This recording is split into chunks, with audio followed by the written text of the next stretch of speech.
Okay okay मेरे प्यारे बच्चों, मेरे प्यारे टेडी बियर्स, कैसे हो मेरे प्यारे प्यारे बच्चों? बढ़िया। होपफुली आपको कल का लेक्चर समझ में आया होगा। अच्छा समझ में आया? तो अगर अच्छा समझ में आया तब भी आप मेरे को मैसेज करिए, नहीं समझ में आया तब भी मेरे को मैसेज जरूर करिए। नहीं समझ में आया तो ज़्यादा करिए, अच्छा समझ में आया तो बिल्कुल करिए, ठीक है? अच्छा करेंगे तो मोटिवेशन मिलेगा, और नहीं समझ आए उससे मुझे ये पता चलेगा कितने लोग को समझ में आया, कितने लोग को कहाँ पर प्रॉब्लम हो रही है, राइट? तो मुझे जैसे भी हो आपकी प्रॉब्लम आ रही है, नहीं आ रही है, तो लेकिन मेरे को मैसेज जरूर करिए, क्योंकि आपके मैसेज का मेरे को बहुत इंतजार रहता है, राइट? आप मैसेज करिए, आपका मैं रिवर्ट बैक करूंगा, उसका आंसर दूंगा। इन केस कहीं प्रॉब्लम होती है, कोई डाउट्स होते हैं regarding your subject, regarding your topic, regarding your anything of related to your education, मैं आपको रिवर्ट बैक करूंगा 101%। लेकिन आपको लिए उसके लिए क्या करना होगा? अच्छे से पढ़ना होगा, अच्छे से देखना होगा लेक्चर्स को, अच्छे से समझना होगा। नहीं समझ में आ रहा है कोई बात नहीं, बैठा बंदा है आपके पास, ये बैठा है आपके पास, आपके साथ हमेशा है। मन की आंखों से देखो तो आपके साथ में बैठा हूँ, मन की आंखों से देखोगे तो आपके साथ में हूँ, कहीं नहीं हूँ। मन की आंखों से देखो सब जगह मिल जाएगा। भाई मन की आंखों से देखने भगवान मिल जाते हैं, मैं तो फिर भी इंसान हूँ, मैं तो फिर भी मिल जाऊंगा कहीं ना कहीं। आप बुलाओ तो मैं आ जाऊंगा, ठीक है? तो खैर हम लोग कल ये टॉपिक स्टार्ट कर रहे थे, तो जिसमें से मैंने सिर्फ 2 चीजें बताई थी, तो आज हम उसी के आगे स्टार्ट करते हैं, ठीक है? ओके बेटा, कमर कस लो एनर्जी के साथ, मोटिवेटेड होके आ जा, कमान बेटा, कमान कमान, जल्दी से। तो हम लोग स्टार्ट करते हैं बेटा। तो ये रहा हमारा फोर्स के बारे में बताना। तो कल हमने दो दो चीजें हमने बताई हैं, वो क्या क्या थी? तो पहली चीज मैं लिख देता हूँ यहाँ पर, फर्स्ट वन क्या थी? कि it is represented by, it is represented by, इसको किससे रिप्रेजेंट किया जाता है या इसको किससे डिनोट किया जाता है? रिप्रेजेंटेड और डिनोटेड बाय, यहां सबसे अच्छा शब्द ये हो जाएगा डिनोटेड बाय। किससे डिनोट किया जाता है? तो यहां लिख देते हैं it is denoted by, denoted by, ठीक है? किससे डिनोट करते हैं? तो बेटा हम एफ से करते हैं, कैपिटल एफ, ठीक है? इससे हम डिनोट करते हैं। अगर फोर्स एफ लिखा कहीं पर, इसका मतलब फोर्स है, ठीक है? एफ का मतलब क्या है? फोर्स, ठीक है? क्या बेटा? फोर्स, ओके भाई। सेकंड वन, ये किस तरह की क्वांटिटी है? तो हम कहेंगे भाई it is a vector quantity. कैसी क्वांटिटी है? ये वेक्टर क्वांटिटी है। कैसी क्वांटिटी है बेटा? वेक्टर क्वांटिटी है। सर वेक्टर क्या होता है? तो बेटा हमने लास्ट लेक्चर में, या लास्ट लेक्चर में क्या, ये हमने लास्ट क्लास में भी पढ़ा था इसके बारे में ना, मेजरमेंट सबसे पहला टॉपिक था, तो मेजरमेंट पढ़ा था, लेकिन फिर भी मैं आपको एक्सप्लेन कर देता हूँ। वेक्टर क्या होता है? तो वेक्टर वो होता है जिसके पास 2 चीजें होती हैं। Yes, very good. क्या होती है बेटा? तो पहली चीज होती है आपका मैग्नीट्यूड। क्या होता है बेटा? मैग्नीट्यूड होता है, ठीक है? और दूसरा क्या होता है? दूसरा होता है डायरेक्शन होता है। क्या होता है बेटा? डायरेक्शन होता है, ठीक है? मैग्नीट्यूड होता है। मैग्नीट्यूड का मतलब क्या है? जैसे मैंने बोला 10 kg, मैंने बोला 220 किलोमीटर, मैंने बोला 200 ml, ठीक है?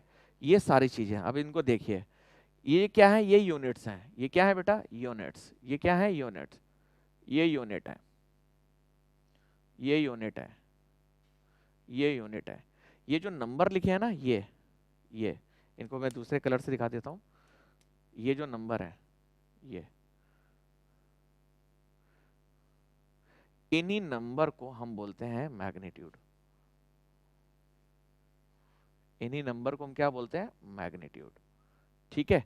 और ये जो बाद में लिखा है सर, केजी, किलोमीटर, ml, ये क्या है? तो ये यूनिट्स हैं। किसकी यूनिट है? तो बेटा ये मास की यूनिट है। ये किसकी यूनिट है? ये लेंथ की यूनिट है। ये किसकी यूनिट है? तो ये वॉल्यूम की यूनिट है। तो ये यूनिट्स हैं, राइट है बेटा? तो ये यूनिट्स हैं। ये जो नंबर्स लिखे होते हैं, यही को कहते हैं हम मैग्नीट्यूड, ठीक है? ये मास का मैग्नीट्यूड है, ठीक है? और ये लेंथ का मैग्नीट्यूड है, और ये किसका है? तो ये वॉल्यूम का मैग्नीट्यूड है, ठीक है बेटा? तो मैग्नीट्यूड। तो वेक्टर क्वांटिटी क्या होती है? तो वेक्टर क्वांटिटी वो क्वांटिटी होती है जिनके पास मैग्नीट्यूड हो और साथ ही साथ डायरेक्शन हो। तो डायरेक्शन के लिए हमें पता है कि डायरेक्शन, ये हमारे पास ये डायरेक्शन है, जिसके पास डायरेक्शन हो, ये ईस्ट होता है, ये वेस्ट हो, सॉरी ये नॉर्थ होता है, ये वेस्ट होता है, और ये क्या होता है? साउथ होता है। तो जिसके पास मैग्नीट्यूड हो और डायरेक्शन हो तो वो कहलाती है वेक्टर क्वांटिटी।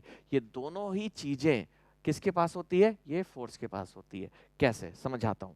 तो बेटा फोर्स के पास कैसे है, ये बोर्ड आपको दिख रहा है बेटा, ठीक है। बोर्ड पे मैंने अपने हाथ से फोर्स लगाया ऐसे करके, ऐसे। तो मैंने फोर्स लगाया, इस पे फोर्स लगा रहा हूं, तो मैं किस डायरेक्शन में लगा रहा हूं? तो फोर्स की जो डायरेक्शन है वो किसकी तरफ है? बोर्ड की तरफ है, ठीक है। किसकी तरफ है? बोर्ड की तरफ। मैंने किसी चीज को ऐसे रोका तो फोर्स की डायरेक्शन क्या है? तो बेटा ये डायरेक्शन को हम क्या कहते हैं? देखो ये एरो किस तरफ है, अगर ये एरो है इधर तो हम इसको कहेंगे वेस्ट, ये एरो है तो हम इसको कहेंगे ईस्ट, अगर ऊपर है तो हम कहेंगे बेटा नॉर्थ, अगर नीचे है तो हम क्या कहेंगे बेटा? साउथ। तो अगर मैं इस तरफ फोर्स लगा रहा हूं तो एरो की डायरेक्शन किधर है? इस तरफ, वेस्ट की तरफ है। किधर है? वेस्ट की तरफ मैं फोर्स लगा रहा हूं, ठीक है। अगर मैं इस तरफ फोर्स लगा रहा हूं तो मैं किस तरफ लगा रहा हूं? नॉर्थ, ईस्ट की तरफ। किधर लगा रहा हूं? ईस्ट की तरफ। कोई मेरे ऊपर चीजें गिर रही तो मैंने अपनी तरफ फोर्स लगा दिया, मैंने रोक दिया। कोई चीज मेरे ऊपर गिर रही थी, मैंने ऐसे करके फोर्स लगाया, तो किस तरफ फोर्स लगाया? तो मैंने लगाया किसकी तरफ? नॉर्थ की तरफ। या मैंने सूटकेस उठा लिया, सूटकेस उठाने के लिए फोर्स लगाऊंगा ऊपर की तरफ। फोर्स सूटकेस उठाना है, जो कुली होते हैं सूट क्या करते हैं? फोर्स उठाते हैं, ऐसे करके फोर्स उठाते हैं, फोर्स लगाते हैं। किसको लगाते हैं? सूटकेस को। तो फोर्स लगाते हैं और ऐसे करके अपने ऊपर रख देते हैं, तो ऐसे करके फोर्स लगा रहे हैं। तो ये क्या है बेटा? किसकी तरफ लग रहा है? फोर्स लग रहा है ऊपर की तरफ। ऊपर की तरफ को हम क्या कहते हैं? नॉर्थ कहते हैं, ठीक है। और ऊपर से उठा के नीचे लगा रहे हैं, नीचे लगा रहे हैं तो क्या कर रहे हैं बेटा? साउथ की तरफ। तो फोर्स के पास ये दोनों प्रॉपर्टी होती है। क्या होती है? उसके पास मैग्नीट्यूड भी है और उसके पास डायरेक्शन भी है। मैग्नीट्यूड है और उसके पास डायरेक्शन, इस वजह से फोर्स कैसी क्वांटिटी है? वेक्टर क्वांटिटी है। कैसी क्वांटिटी है? वेक्टर क्वांटिटी है, ठीक है बेटा। उसके पास मैग्नीट्यूड है और प्लस डायरेक्शन है।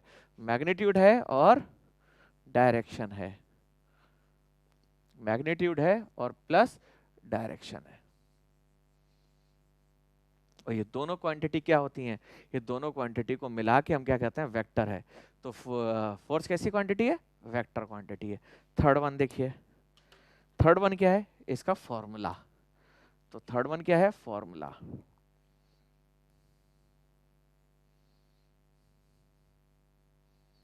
थर्ड वन क्या है? फॉर्मूला है, ठीक है बेटा। फॉर्मूला क्या होता है? तो it is the multiplication of, यहां लिख देते हैं फोर्स को हम लिखते कैसे हैं? It is a product of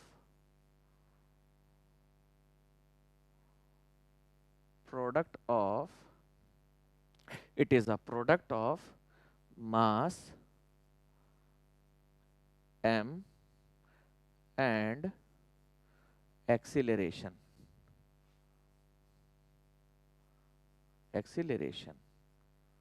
ठीक है। एक्सीलरेशन को बेटा हम a से डिनोट करते हैं। किससे डिनोट करते हैं? स्मॉल a से, ठीक है। It is the product of mass and acceleration. तो यहाँ लिख देंगे फोर्स को लिए हम किससे लिखते हैं बेटा? F से। इज इक्वल टू क्या होता है बेटा?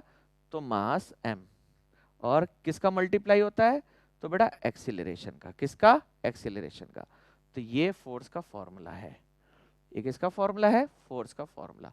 तो mass into acceleration is known as force. ये मैथमेटिकली रिप्रेजेंटेशन है। ये क्या है बेटा? रिप्रेजेंटेशन है। किसका है? फोर्स का। It is the product of mass m and the acceleration. अब एक्सीलरेशन क्या है मैं समझा देता हूँ, है ना। एक्सीलरेशन हालांकि हम लोग लास्ट लेक्चर में, लास्ट क्लास में सीख चुके हैं, लेकिन फिर भी मैं आपको बता देता हूँ ताकि आपको दिक्कत ना हो। तो यहाँ पर लिखेंगे एक्सीलरेशन। एक्सीलरेशन क्या होता है? ठीक है, ये शॉर्ट में लिखा मैंने एक्सीलरेशन। एक्सीलरेशन बराबर होता है चेंज इन वेलोसिटी। यहाँ लिख देते हैं चेंज इन वेलोसिटी, ऊपर ही लिख देते हैं एक्सीलरेशन बराबर change in velocity, change in velocity divided by time, ठीक है। ये कहलाता है एक्सीलरेशन, ठीक। देखो कैसे बेटा, ये आपकी रोड है, यहां पर एक ऑब्जेक्ट रखा हुआ था या इसके पास कुछ स्पीड थी। मैंने माना इसके पास स्पीड थी, इनिशियल स्पीड थी u, ये स्पीड से चल रहा था। जैसे मैंने जब देखा तो उसके पास थी 10 मीटर पर सेकंड की स्पीड थी, ठीक है। ये लोकेशन A थी, ठीक है, ये लोकेशन A थी। या अब इसको मान लेते हैं ये रेस्ट पे था, सबसे अच्छी बात है, इसको मान लेते हैं ये रेस्ट पे था, है ना। ये रेस्ट पे था, इजी। अब ये रेस्ट पे था, मैंने क्या किया, मैंने फोर्स लगाया। मैंने क्या लगाया, फोर्स। मैंने फोर्स F लगा दिया इस पे। तो फोर्स लगाया, ये यहां पहुंच गया, ठीक है, ये यहां पहुंचा। जब यहां पहुंचा तब इसके पास मोशन था, अब ये मोशन में आ गया। इसके पास मोशन कितनी वेलोसिटी आ गई, v आ गई। अभी क्या करेंगे, या तो यहाँ मोशन में आ गया, ये क्या आ गया, मोशन में आ गया, रेस्ट से मोशन में आ गया। फोर्स की प्रॉपर्टी है। ये कहां पर पहुंचा, तो ये B पहुंचा। तो इसकी वेलोसिटी में चेंज आया क्या, बिल्कुल आया। पहले रुका था, पहले रुका था, तब इसके पास वेलोसिटी कितनी थी, तो हम कहेंगे वेलोसिटी थी 0, क्योंकि रुका होता है उसके पास कोई वेलोसिटी नहीं होती है। जब कोई चीज रुकी होती है वो तो उसके पास कोई वेलोसिटी नहीं होती है, रेस्ट के, इसीलिए तो कहा जाता है रेस्ट फेस, यानी कि वो रुका हुआ है, वो रुका हुआ है तो उसके पास कोई वेलोसिटी नहीं है। और जैसे मैंने फोर्स अप्लाई किया तो A से B पहुंच गया, यानी कि वो मोशन में आ गया। किस में आ गया, मोशन में आ गया। और मोशन में आ गया तो उसके पास वेलोसिटी आ गई ये, उसके पास वेलोसिटी आ गई ये वेलोसिटी आ गई, ठीक है। तो इसके पास चेंज हुई क्या, चेंज वेलोसिटी हुई, बिल्कुल हुई। 0 से V पहुंच गया तो चेंज इन वेलोसिटी आ गया इसके पास। ये फाइनल वेलोसिटी है और ये इनिशियल वेलोसिटी, इसको हम क्या कहेंगे, तो जहां A लोकेशन पे वेलोसिटी क्या थी, लोकेशन A पर वेलोसिटी कितनी है, तो वेलोसिटी हम कहेंगे 0 है। और B पर वेलोसिटी कितनी है, तो हम कहेंगे V है। तो बेटा चेंज हुई कि नहीं हुई, बिल्कुल हुई। तो चेंज इन वेलोसिटी कितना हुआ, तो यहां लिख देंगे चेंज इन वेलोसिटी कितना हुआ, तो बेटा यहां लिखते हैं final velocity minus initial velocity, ठीक है। तो ये तो हमारा चेंज बताता है, ठीक है। तो कितना आया चेंज, फाइनल वेलोसिटी कितनी है, v है, इनिशियल वेलोसिटी कितनी थी 0, तो ये चेंज आ गया, ये कितना आ गया, चेंज आ गया। अब यहां से यहां तक समय कितना लगा जाने में, तो हमने माना ये समय लगा t। कितना समय लगा, यहां से यहां तक पहुंचने में कितना समय लगा, t समय लगा। t कुछ भी हो सकता है, 1 घंटा हो सकता है, 2 घंटा हो सकता है, या 1 सेकंड हो सकता है, 2 सेकंड हो सकता है, 50 घंटा हो सकता है, 2 दिन हो सकते हैं, 100 दिन हो सकता है, कुछ भी हो सकता है। ये t इसीलिए मैंने एक जनरल वैल्यू ले ली। तो एक्सीलरेशन निकाल देते हैं। तो एक्सीलरेशन का फॉर्मूला क्या है, तो एक्सीलरेशन का फॉर्मूला ये है, ये लिखा हुआ है एक्सीलरेशन का फॉर्मूला। ये क्या लिखा हुआ है, एक्सीलरेशन का फॉर्मूला। तो हमने चेंज इन वेलोसिटी निकाला, वो कितना आया, तो ये आया चेंज इन वेलोसिटी। फॉर्मूला क्या होता है चेंज इन वेलोसिटी का, तो final velocity minus initial velocity. क्या फॉर्मूला होता है, final velocity minus initial velocity. यहां पर लिख देते हैं एक्सीलरेशन, ये क्या आ गया, एक्सीलरेशन ए, ठीक है। तो अब निकाल देते हैं एक्सीलरेशन। तो एक्सीलरेशन को किससे डिनोट करते हैं, ए से करते हैं। ए बराबर क्या, चेंज इन वेलोसिटी, क्या है बेटा, final velocity minus initial velocity, ठीक है, divided by time taken, divided by time taken. कितना टाइम लिया चेंज होने में, तो बेटा टी टाइम लिया। यहां से यहां तक जाने में कितना समय लिया, तो टी समय लिया। फाइनल वेलोसिटी कितनी, v है, इनिशियल वेलोसिटी कितनी है, 0 है, समय कितना लिया, t। ये क्या है, तो यही एक्सेलरेशन है। तो एक्सेलरेशन बराबर क्या आ गया, velocity upon time, velocity upon time, ठीक है। ये वेलोसिटी आ गई, ये एक्सेलरेशन आ गया, ठीक है। तो आप यहाँ पर रख सकते हो इस एक्सेलरेशन को। तो आप इसको इस तरह से भी लिख सकते हो, मास की जगह मास लिखे रहने दीजिए, और एक्सीलरेशन की जगह आप लिख सकते हो v अपॉन t भी लिख सकते हो। तो this is also formula of force, this is also formula of force. तो आपको ये दो फॉर्मूले हो गए। क्या क्या फॉर्मूले हो गए, तो एक फॉर्मूला हो गया ये कि अगर किसी मास को एक्सेलरेशन के साथ हम मल्टीप्लाई कर देते हैं तो वो हमारा बन जाता है फोर्स, या मास को वेलोसिटी अपॉन टाइम से मल्टीप्लाई कर देते हैं तो वो भी बन जाता है फोर्स।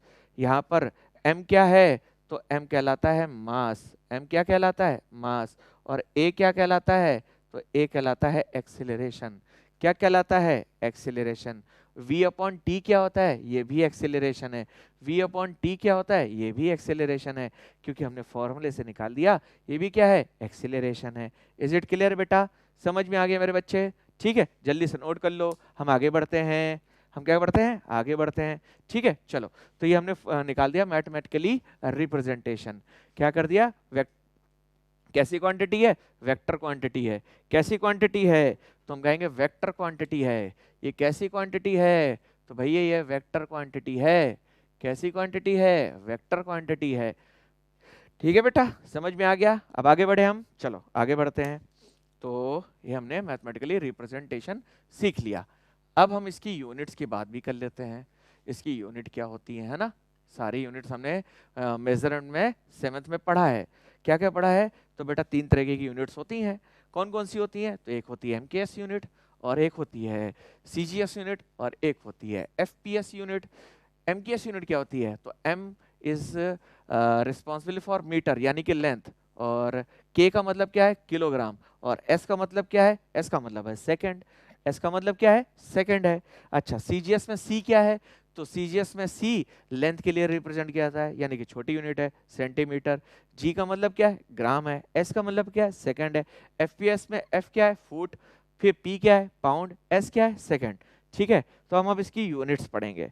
तो यूनिट ऑफ फोर्स, यहां लिखते हैं unit of force. Unit of force, ठीक है बेटा, यूनिट ऑफ फोर्स। अब हम यूनिट ऑफ फोर्स के बारे में पढ़ेंगे। तो इसके पास 2 यूनिट अभी हम पढ़ेंगे।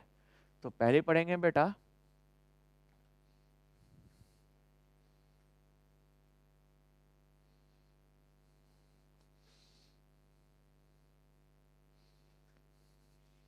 पहली यूनिट है बेटा आपकी एमकेएस यूनिट।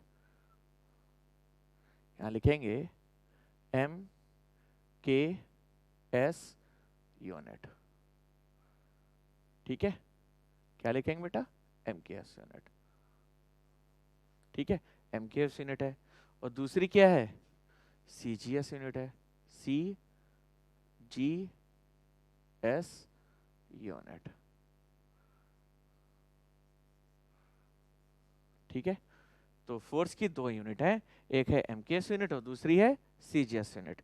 तो चलो भाई, एमकेएस यूनिट क्या होती है, तो फोर्स का फॉर्मूला क्या है, यहाँ लिख देते हैं फोर्स का फॉर्मूला। तो फोर्स बराबर क्या है, तो फोर्स बराबर है मास इनटू एक्सीलरेशन, या हम इसको ऐसे लिख सकते हैं mass into velocity upon time. ये हमारा फोर्स का फॉर्मूला था। ये क्या था बेटा, फोर्स का फॉर्मूला। ये फोर्स का फॉर्मूला है। चलो भाई लिख देते हैं इसकी यूनिट। तो चलो भाई यहां लिखते हैं सबसे पहले। तो लिखेंगे फोर्स बराबर मास इनटू एक्सीलरेशन। ठीक है, तो बेटा मास की यूनिट क्या होती है, तो मास की यूनिट होती है केजी। क्या होती है बेटा, केजी। ठीक है, और एक्सीलरेशन की यूनिट क्या होती है, मल्टीप्लाई। एक्सीलरेशन की यूनिट होती है मीटर पर सेकंड का square. Metre per second square, ये यूनिट हो गई। तो बेटा इसकी यूनिट आ गई केजी मीटर अपॉन सेकंड का स्क्वायर। तो this is the unit of force. Mass की यूनिट क्या है, केजी। एक्सीलरेशन की यूनिट क्या होती है, तो एक्सीलरेशन की यूनिट होती है मीटर पर सेकंड स्क्वायर। तो एक्सीलरेशन की यूनिट क्या होगी, मीटर पर सेकंड। इसको हम और भी कहते हैं एक चीज, इसको हम क्या कहते हैं, इसको कहते हैं न्यूटन। इसको हम क्या कहते हैं, न्यूटन कहते हैं।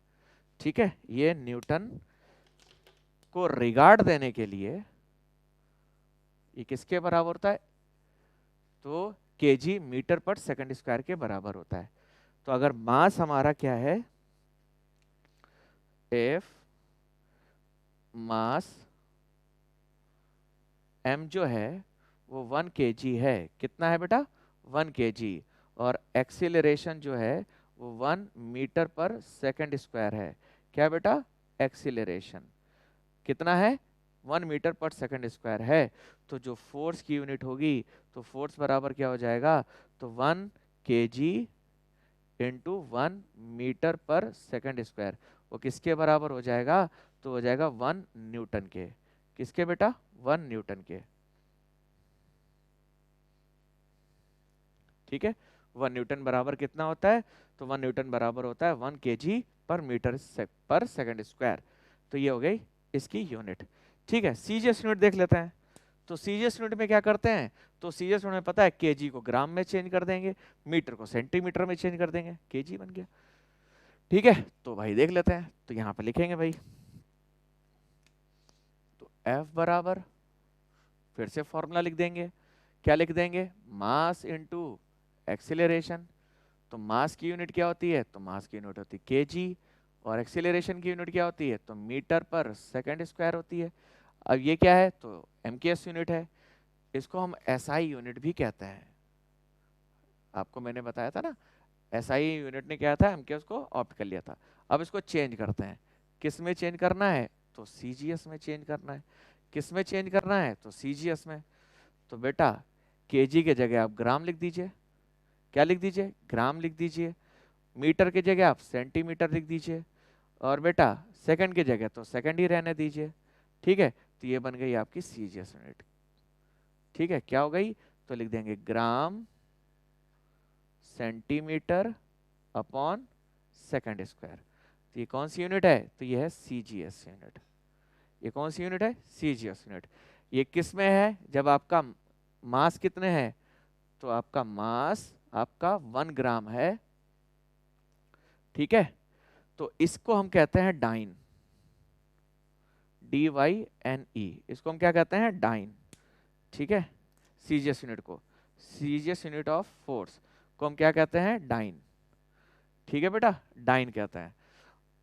और अगर एक्सीलरेशन 1 सेंटीमीटर पर सेकंड स्क्वायर है, तो 1 डाइन के बराबर होता है। ठीक है बेटा, अब यहाँ पर हम सीखेंगे डाइन और न्यूटन में रिलेशनशिप, डाइन और न्यूटन में रिलेशनशिप।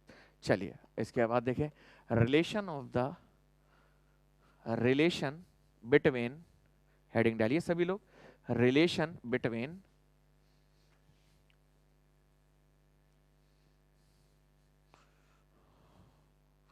तो यहां लिखिए most important, relation between, relation between newton and dyne. ठीक है, relation between newton and dyne, या हम ये कह सकते हैं सीजीएस यूनिट और एमकेएस यूनिट के बीच में रिलेशन बताना है।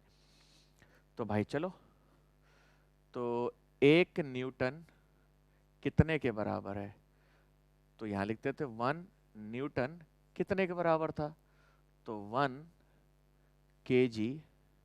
ठीक है, 1 KG into 1 metre per second square के बराबर था, है ना, यही तो था बेटा, 1 KG into 1 metre per second के स्क्वायर के बराबर था, ये हम जानते हैं, वी नो दैट। ठीक है, अब ये भी तो हम जानते हैं कि 1 केजी कितने ग्राम के बराबर होता है, तो 1 केजी बराबर होता है 1000 ग्राम के बराबर होता है, ये भी हम जानते हैं। अच्छा, 1 मीटर कितने के बराबर होता है, तो 1 मीटर बराबर होता है 100 सेंटीमीटर के। कितने के बराबर होता है, 100 सेंटीमीटर की, ये भी हम जानते हैं। तो यहाँ पर कितने जीरो देखे हैं, 1 2 3, तो मैं इसको इस तरह से भी लिख सकता हूँ, 10 की पावर 3 ग्राम के भी लिख सकता हूँ। यहाँ कितने जीरो दिख रहे हैं, 2, तो इसको लिख सकता है 10 की पावर 2 सेंटीमीटर भी लिख सकता हूँ। ठीक है बेटा, क्लियर बेटा। अच्छा, तो अब इन दोनों को हम यहाँ रख देते हैं, केजी की जगह हम ये लिख सकते हैं और मीटर की जगह हम ये लिख सकते हैं। तो 1 newton is equal to, KG को हम रिप्लेस कर रहे हैं, तो 1 केजी की जगह क्या लिख सकते हैं, तो 1 केजी की जगह लिख सकते हैं 10 की पावर 3 ग्राम। ठीक है, 1 केजी की जगह हमने ये लिख दिया। ठीक है बेटा, फिर इनटू 1 मीटर की जगह क्या लिख सकते हैं, तो 1 मीटर की जगह लिख सकते हैं 10 की पावर 2 सेंटीमीटर, और नीचे क्या चल रहा है, तो नीचे चल रहा है सेकंड का स्क्वायर, कोई फर्क नहीं पड़ता इससे। ठीक है, तो चलो नंबर नंबर को एक साथ लिख लेते हैं, तो ये आ जाएगा 10 की पावर 3 इंटू 10 की पावर 2, और ये आ जाएगा ग्राम इधर सेंटीमीटर इधर, तो ये आ जाएगा gram into centimetre divided by second square. बेटा ध्यान से देखो, तो इसी चीज को तो हम डाइन कह रहे थे, इसको क्या कह रहे थे, डाइन। यही तो हमारा डाइन है। इससे पहले हमने क्या किया था, ग्राम सेंटीमीटर पर सेकंड स्क्वायर को क्या कह रहे थे, डाइन कह रहे थे। तो बेटा हमें पता है कि अगर बेस सेम है, बेस सेम 10 10 बेस सेम है, तो उनकी पावर क्या हो जाती है, ऐड हो जाती है। If base are same and those are in multiplication, those are in product, तो अगर दो बेसिस सेम है और वो दोनों मल्टीप्लीकेशन में है तो उनकी पावर ऐड हो जाती है। तो हम इसको इस तरह से भी लिख सकते हैं, 3 + 2 कितना हो गया, 5, और ये कितना हो गया, ये हो गया डाइन, ये हो गया डाइन, ये आ गया 1 न्यूटन। तो 1 न्यूटन कितने के बराबर है, तो बेटा 10 की पावर 5 डाइन के बराबर है। कितने के बराबर है, 10 की पावर 5 डाइन। आपको एक बहुत सीक्रेट बताऊंगा, किसी को बताना नहीं, किसी को बताना नहीं, बिल्कुल आपको बहुत बड़ा सीक्रेट बताने जा रहा हूँ, ठीक है। तो यहाँ लिखा मैंने 1 न्यूटन इज इक्वल टू 10 की पावर 5 डाइन, ठीक है। तो बेटा ये आ गया मेरे पास बहुत इंपॉर्टेंट रिजल्ट। अच्छा, तो 1 न्यूटन बराबर ये है, तो 1 डाइन बराबर कितना हो जाएगा, तो 1 डाइन इज इक्वल टू, इसको इधर लेके जाएंगे, तो 1 डाइन बराबर आ जाएगा 1/10 की पावर 5 न्यूटन के। लिख सकते हैं ना बेटा।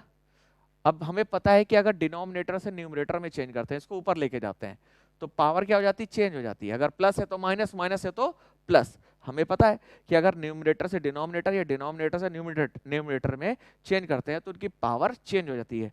अगर प्लस है नीचे ले जा रहे हैं तो माइनस हो जाएगी, अगर माइनस है तो नीचे ले जा रहे हैं तो प्लस हो जाएगी। इसी तरह अगर नीचे से ऊपर ले जा रहे हैं तो नीचे अगर प्लस है तो ऊपर जाएगी माइनस, नीचे माइनस है तो ऊपर जाएगी प्लस। तो अब ये नीचे कैसी है, प्लस तो ऊपर जा रही है, माइनस हो जाएगी। तो 1 डाइन इज इक्वल टू 10 की power -5 Newton. This is most important. आपको जो बताने जा रहा हूं, मैं क्या करता था, ये आप ध्यान से देखिए, 1 डाइन इज इक्वल टू 10 की पावर -5 न्यूटन। मैं क्या करता था, किसी को बताना है, प्रॉमिस करो पहले, किसी को बताना है, जो आपको मैं सीक्रेट बताने जा रहा हूँ अपना। मैं अपनी वाइफ को पहले बोलता था, तुम मेरे लिए 10 की पावर -5 न्यूटन हो। मैं हमेशा बोलता तुम मेरे लिए क्या हो, 10 की पावर -5 न्यूटन हो। वो बड़ी खुश हो जाती थी। पता नहीं क्यों खुश हो जा रही, क्योंकि तुम मेरे को किसी बहुत बड़े साइंटिस्ट का नाम दे रहे हो, 10 न्यूटन का नाम दे रहे हो। मैं बोलता पागल हो क्या तुम, 10 की पावर 5 न्यूटन, -5 न्यूटन हो मेरे लिए, है ना। 10 की पावर -5, 10 की पावर -5 न्यूटन हो मेरे लिए। न्यूटन न्यूटन कहता था, न्यूटन पे ज्यादा इंफेसिस करता था। उसको नहीं पता था कि 10 की पावर -5 न्यूटन बराबर एक डाइन के होता है। किसी स्टूडेंट ने जाके बता दिया, मैम आपको डाइन कहते हैं वो, क्यों, कि 10 की पावर -5 न्यूटन कितने के बराबर होता है, एक डाइन के बराबर होता है, आप डाइन हो। दूसरे ये कुटाई हुई ना, ये कुटाई हुई भाई साहब। तभी मेरा विश्वास उठ गया, इसीलिए मैंने आपको बता दिया, लेकिन बताना नहीं किसी को, ठीक है। समझ आया मेरे बच्चे, ओके बेटा, क्लियर हुआ, ओके। आगे बढ़ते हैं, चलो जल्दी से नोट कर लो जो जो मैंने बताया है, कि 1 बाय 1 स्टेप को देख लीजिए कि मैंने क्या क्या बता दिया आपको, ठीक है। तो जल्दी से देख के बताओ मेरे को कि क्या क्या मैंने आपको सिखाया और क्या क्या चीज़ आपको समझ में नहीं आई है, या कोई चीज़ आपको ऐसी है जो आपको क्लियर नहीं हुई है, ठीक है बेटा। जल्दी से देखो, मैंने लिखा 1 न्यूटन बराबर 1 kg into 1 metre per second square, ठीक है। तो अब देखो 1 kg को हम क्या लिख सकते हैं, इस 1 kg को लिख सकते हैं 1000 ग्राम, 1 kg को लिख सकते हैं 1000 ग्राम। 1 मीटर को क्या लिख सकते हैं, तो 1 मीटर को लिख सकते हैं 100 सेंटीमीटर। तो यहाँ कितने जीरो, 3 जीरो, तो मैंने 10 की पावर 3 ग्राम लिख दिया। यहाँ कितने जीरो, 2 जीरो है, तो 10 की पावर 2 सेंटीमीटर लिख दिया। तो ये हो गया ग्राम और ये हो गया सेंटीमीटर। तो 1 न्यूटन ये जो चल रहा था, अब केजी को हमने यहाँ से रिप्लेस कर दिया ग्राम में, तो 10 की पावर 3 ग्राम, यहाँ से इसको रिप्लेस कर दिया 10 की पावर 3 ग्राम में, फिर इनटू लगा, मल्टीप्लाई लिखा। 1 मीटर को चेंज कर दिया मैंने 10 की पावर 2 सेंटीमीटर से, और नीचे सेकंड स्क्वायर चल रहा है, कोई फर्क नहीं पड़ता, ठीक है। अब ग्राम को इधर, सेंटीमीटर को इधर, सेकंड स्क्वायर को इधर, तो इधर कितना बचा 10 की पावर 3 इंटू 10 की पावर 2। हमें पता है कि जब दोनों के बेस सेम है, तो 10 और 10 है, बेस सेम है, तो उनकी पावर क्या हो जाती है, ऐड हो जाती है। अगर वो मल्टीप्लाई में है, अगर डिवाइड में होता है तो माइनस हो जाएगा, डिवाइड होगा तो मतलब सब्ट्रैक्शन हो जाएगा, और जब मल्टीप्लाई में है तो ऐड हो जाएगा, तो पावर ऐड हो जाएगी। 3 + 2 कितना हो गया 5, बेस वही रहेगा, ठीक है। इधर क्या चल रहा है, तो ग्राम सेंटीमीटर पर सेकंड, इसको हम क्या कहते हैं, डाइन कहते हैं। इसी को तो हम डाइन कह रहे थे, इसको क्या कह रहे थे, डाइन। इसके पहले हमने जस्ट सीखा, जस्ट पहला टॉपिक, ठीक है। तो 10 की पावर 5 डाइन, 1 न्यूटन बराबर कितने का होता है, 10 की पावर 5 डाइन के बराबर होता है। तो 1 न्यूटन बराबर 10 की पावर 5 डाइन। तो एक डाइन बराबर कितना हो जाएगा, इस क्वांटिटी जो यहाँ पर इसके साथ मल्टीप्लाई में है, इधर जाएगी तो डिवाइड हो जाएगी, इधर जाएगी तो क्या हो जाएगी, डिवाइड हो जाएगी। तो इधर गई तो 1 डाइन इज इक्वल टू 10 की पावर 1 अपॉन 10 की पावर 5 न्यूटन। अब हमें पता है कि जब डिनोमिनेटर से न्यूमरेटर पे लेके जाते हैं तो उसकी पावर चेंज हो जाती है, या न्यूमरेटर से डिनोमिनेटर में लेके आते हैं तो उसकी पावर क्या हो जाती है, चेंज हो जाती है। तो यहाँ प्लस है तो ऊपर जाएगा तो माइनस हो जाएगा, तो 10 की पावर -5 न्यूटन आ जाएगा। तो 1 डाइन इज इक्वल टू 10 की power -5 Newton. Is it clear बेटा? इसके आगे हम कल करेंगे। तो यूनिट ऑफ फोर्स मैंने आपको यहाँ तक सिखा दिया, फॉर्मूला सिखा दिया, ये फोर्स सिखा दिया, ये सिखा दिया, ये सिखा दिया, ये सिखा दिया, ये सिखा दिया, ये सिखा दिया। ठीक है, तो यहाँ तक हो गया। इफेक्ट ऑफ फोर्स हम कल सीखेंगे। तब तक अपना ख्याल रखिए, स्वस्थ रहिए, आबाद रहिए। लेकिन जो मैंने आपको बात बताई है मेरी घरवाली तक न पहुंचाइएगा, ना फिर मेरी कुटाई हो जाएगी, फिर मेरे को बहुत मारेगी यार, फिर पढ़ाएगा कौन, आप फिर मैं रोऊंगा, फिर रोऊंगा मैं ऐसे करके ना बेटा। तो मैं, आप मेरे को रुलाना चाहते हो क्या? मैं आपको पढ़ा रहा हूँ, अच्छा है ना? ठीक है बेटा, अपना ख्याल रखिए, स्वस्थ रहिए मेरे प्यारे मेरे टेडी बियर्स। ठीक है, टेक केयर।